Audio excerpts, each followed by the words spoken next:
Mapagpalang araw mga kataba. Yan ang ating simpleng ulam.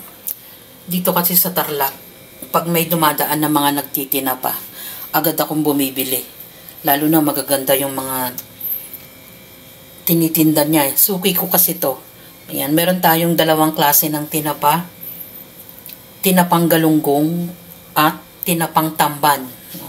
Maraming klase yan. Tapos, ang kapares naman niya, magigisa tayo ng bawang, sibuyas, kamatis.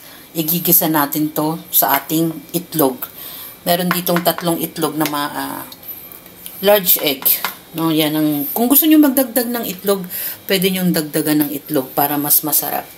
So, yan ang ating gagawin dito. Kasi itong kamatis ay napakamura na talaga. Kaya sinasamantala natin magluto ng ating kamatis.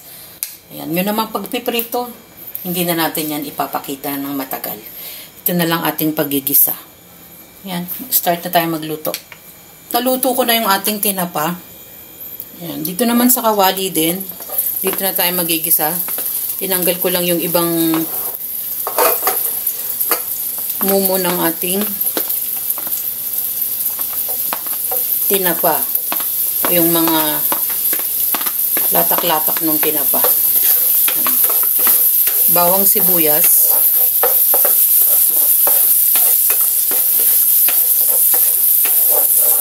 Bayaan muna nating matoast ng kaunti. Yan, lumalabas na yung kanyang bango. Kamatis.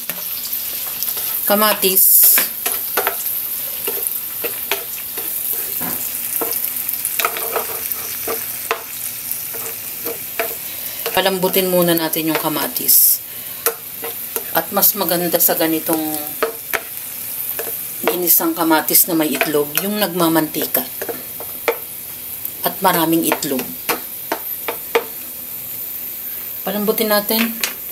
Yan, pinipress ko yung kamatis para mas malasa at mas masarap.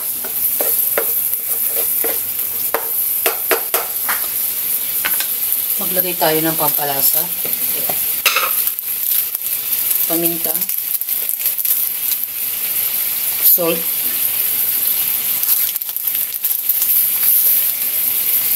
Ajinomoto.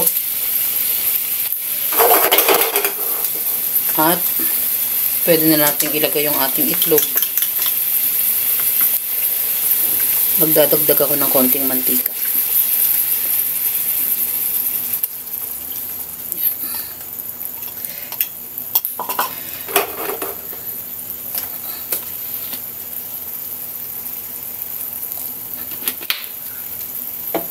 Pabayaan muna natin maluto yung itlog bago natin haluin. Yan. Halos paluto na yan. At lumalabas na yung konting mantika niya. Kasi pag nagluluto ako ng ginisang kamatis, mga kataba, mas prepare ko yung medyo nagmamantika at mas masarap. Tikman natin.